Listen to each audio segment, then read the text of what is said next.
A Karen attempts a housing scam on a flat that I own where she thought that her and my ex could live for next to nothing by stealing the contract of my current tenant. In other words, my entitled ex wants me to be her landlord, but doesn't want me to know that I'm her landlord. It'll make more sense when I break it down. Here's how it happened. Subscribe to Am I the Jerk on YouTube and hit the bell to turn on notifications. I bought my first flat when I was in my 20s. I rented out a room to a guy from Poland. Awesome flatmate. Super good at DIY, do-it-yourself, and maintenance. I was also seeing someone for a while. Let's call her Ghost. Ghost lived with two other girls, one of whom is the titular ex-friend. Let's call her Karen. Ghost and I broke up. From the imaginative name, you can guess what happened. And that whole friend group ditched me. My career went pretty well and I bought a house in the suburbs. I decided to let my flatmate from Poland stay on in the same flat at the same rent, with the understanding that he not sublet but let his girlfriend move in, which is fine. I get the mortgage covered and a tenant who is better at maintaining the place than I am. He gets a 2-bed flat for half the price. A few years later, a certain idiot referendum passes and the flatmate and his girlfriend are moving home to Poland. His girlfriend has already gone back, but when I'm over sorting some stuff with my former flatmate, I see a huge pile of moving boxes in the spare room. I say, "Oh, is that your girlfriend stuff? Are you gonna be able to fit all of that in the car?" He says, "Oh no, that's Karen's stuff. She asked if she could leave it here while we were still here." As it turns out, Karen was still friends with the girlfriend. She found out they were leaving and that their rent was a pretty good deal. She told the girlfriend that she had squared it all with me and that she was going to take it all over. I will confess to a few minutes of panic and confusion.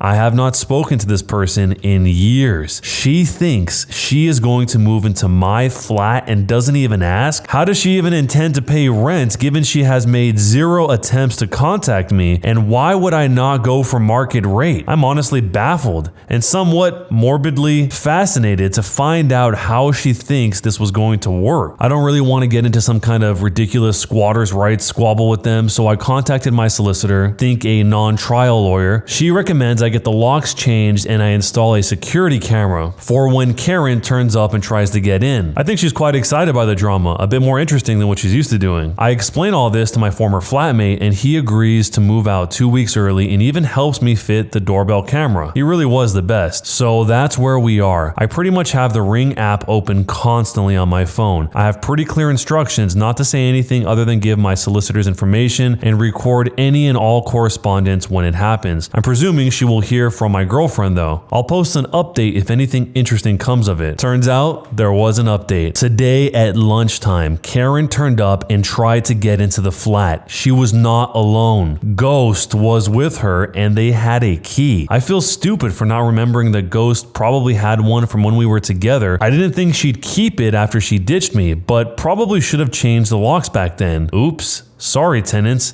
My ex had a key to your flat the entire time. The camera didn't get the preamble, but they came up to the door and tried a key. "It's not working." Then there was some fumbling. "You freaking changed the lock."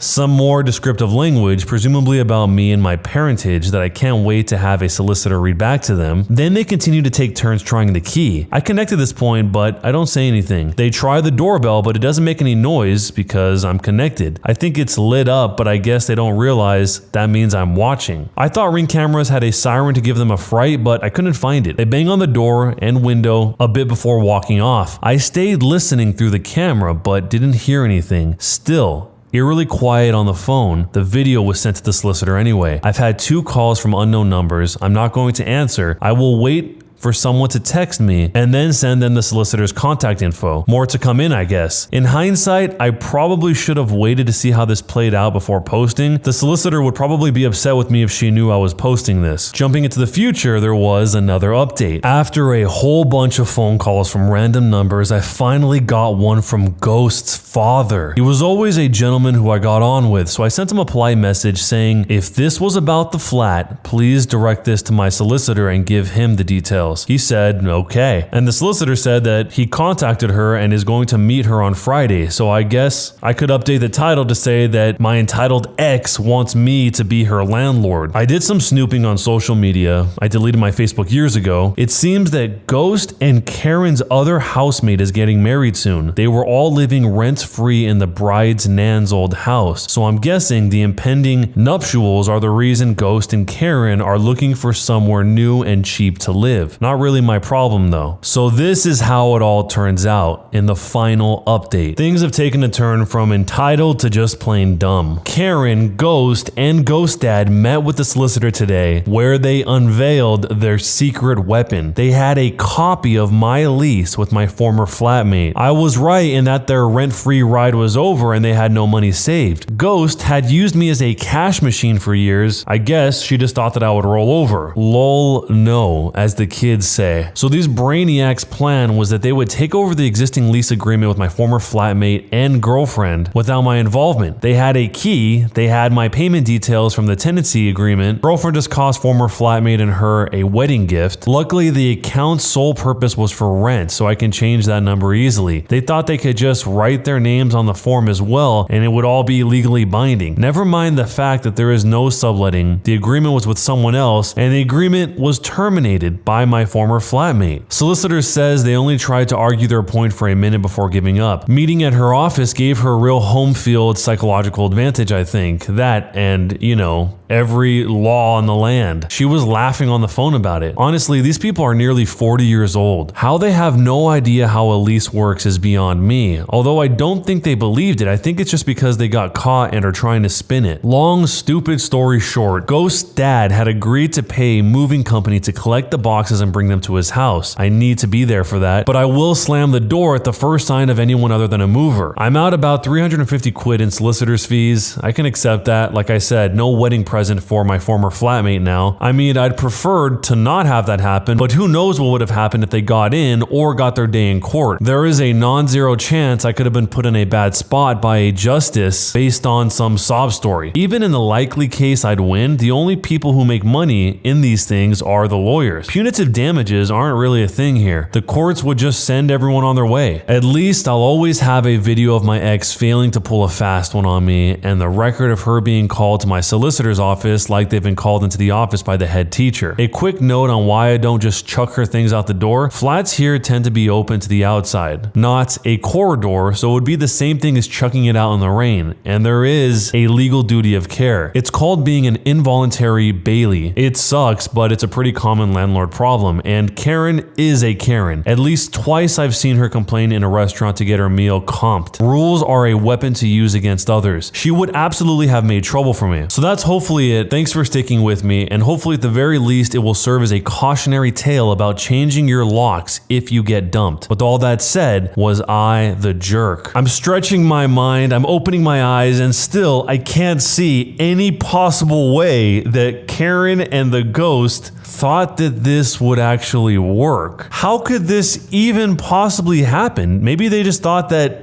he would eventually find out and that he would just be fine with it. The original poster did say that his relationship with the ghost was one where he was a cash ATM for her for years. So maybe she really did just think that the inconvenience of getting her out would be too much and he would just keep her there at this ridiculously below market value rent place. Or maybe they were going for the squatters angle. Maybe they thought once they got in there, they would have squatters rights and they would be able to make his life miserable and he would just comply. Other than that, I can't really fathom how this would work, but maybe you guys have some better ideas. Let me know down below how you think something like this could actually be pulled off. I mean, even if he never went to the flat ever, he still knew that the guy was moving out. He was on pretty good terms with this guy. He used to live with him. Someone brought up the point that it could potentially work if the property was owned and operated by a larger property management company. But when the owner only has one or two rental properties and is friends and former roommates with the previous tenant, it's a lot harder to pull off. And that's exactly what I'm thinking too. Maybe if this was some huge organization and it got lost in the weeds somewhere, but that's not the case they described here at all. On the flip side, one of the responses said, "You'd be surprised then. I took over a lease once with such a group. I was there for the in-person inspection 3 months later, but when it came time to move, I wasn't on the lease and the previous tenant still was, after 9 months. This is after the bond was transferred. I'd been the one paying rent from my account and I sent them a copy of my passport for ID proof, but it wasn't enough apparently. It was then like pulling teeth to swap it as the previous tenant had moved overseas. So if you were the original poster here, the landlord, how would you have handled this whole thing? Would you have showed her the footage of herself from the Ring camera or just played it out like this? Let me know down below. Am I the jerk for reporting a coworker who wanted to set me up with someone, then trying to apologize after I became interested? It's important to note that I'm a 34-year-old female. I'm not straight. I'm not completely in the closet, but I'm not completely out of the closet. I'm out of the closet when I'm with my close circle of friends. No, I don't live in a conservative area. It's just a personal thing and I have my reasons for keeping it this way at the moment. So I work with this 31-year-old guy. We've worked together for roughly 6 months. We aren't close, but I'd say we're work buddies. We don't follow each other on any socials, but we do chit chat here and there at work about insignificant stuff. Our political views align, so that's mostly what we talk about when we do talk. Last week, we were walking out of the building together at the end of the shift and he asked me if I was single. We'd never really asked each other anything that personal before, so I was taken aback a bit. I've had plenty of men in my life hit on me and usually it's no big deal to let them know I'm not interested, but I've been single for almost a year now and I'll admit my relationship status is kind of a sensitive thing at the moment. I told him something along the lines of, sorry, but I'm not interested. He stopped me and he said he wasn't asking for himself. I was just trying to get to my car and leave work. I felt really annoyed at this point. I told him I wasn't going to hook up with his friends and I'd appreciate it if he just left me alone. He stepped back and asked me, what is your problem? I told him if his friend was anything like him, then I'd really have zero interest. As I walked away, he said, no wonder you're single. When I told this all to my roommate slash bestie, they told me that my reaction was extreme and that I was the jerk in this scenario. I felt he was out of line and I doubled down. The following day, I told our manager what happened and that the whole event made me uncomfortable. The manager had a coaching council talk with my coworker. That was yesterday. My coworker has been radio silent with me ever since. I expected he'd apologize, but nothing. The manager and I are friends outside of work. She knows I'm not straight. When I asked her how the talk went, she told me I should have heard him out. I was confused and asked what she meant. It turns out he wanted to set me up with his sister. How did he know that I wasn't straight? He told our manager it was the Xena Warrior Princess screensaver on my desktop and his gaydar from growing up with 2 lesbian sisters. She knows this employee somewhat well and gave me his sister's name and said to check her out on Instagram. Yeah, she's a 10. She walks that fine line between butch and femme perfectly and looks very liberal like myself. Now I feel bad because not only did I miss out on possibly meeting someone, but I was beginning to think I was indeed the jerk and he just caught me at a bad time. I've always had issues interacting with men. The next day I planned on apologizing, but he put in a shift change request and moved to second shift. I have his phone number, but I've been blocked. So before you decide if I'm the jerk or not, here's some more information. The only way I know how to reach him is through work email. I sent him a message apologizing and asked if we could talk. My coworker had no interest in talking. I reached out to his sister on Instagram regardless. We've been chatting. I got her digits. She has no idea who I am and says she doesn't talk to her family much about her love life. So I'm gonna see where it goes and cross that blown up bridge somehow when I get to it. We've been talking nonstop since I hit her up, so I think I'm in. Jumping into the future, there's an update. The sister and I started talking quite a bit after I reached out to her. I didn't tell her who I was. After a few days, it became pretty clear that I massively screwed up. There was genuine chemistry between us. She wanted to meet in person. I was getting the feels. She was getting the feels. I had to come clean. I told her who I was. I told her what happened between her brother and me, and it did not go well. She said she needed space, and then she blocked me. Maybe she'll unblock me, maybe she won't. Her brother did send me a text saying he appreciated me being honest with her. Despite being pissed, I reached out to her. I apologized to him again. I told my manager I was out of line with my coworker and wanted my complaint retracted. All in all, I got what was coming to me. I'm working on being a better person. I honestly don't even know how I got to that point or why I acted so crazy. Hopefully, I can make amends with both of them in the future. So, am I the jerk? I know a lot of people are saying that she is the jerk, and maybe she is to a degree, but she sounds really fed up with being hit on, which sounds like all the time. Obviously, that doesn't give you a right to treat someone poorly, but she's clearly frustrated by it. I think she could probably have expressed that frustration in a way that didn't totally explode like that, where not only did she say what she said said to him, but she tried to get him in trouble through the manager. And maybe I still would have said that's not a jerk move, but why did everything change when she found out it wasn't a guy? I know one is more annoying than the other, but in that case, it sounded like she did want this, but just with the appropriate gender. So in other words, this guy presumably didn't know from her perspective what her orientation was, asked her if she was single, and then everything happened. But what this is telling me is that if it was a girl who asked her that, none of that would have happened. So it sounds like it was less about the situation and more about the appropriate fit. Which, I mean, how could she expect him to know? In this case, he did know because he's trying to hook her up with his sister, but something about that seems odd. I can still see from her perspective why it would be frustrating, but is that just weird to me only that she would only do this if it was with someone who didn't already know her orientation? Anyway, let me know how you see this and jerk or not a jerk and why. When you subscribe, make sure to hit the bell to turn on notifications. To finish listening to all the stories in this series, use the playlist at the top of the description. And next time you live stream, use the cream of the crop music. Search for Cream of the Stream on Spotify or whatever music platform you use for copyright-free music to use for your stream. It's free. Cream of the Stream. Either way, thanks a lot for listening. We'll see you guys next time.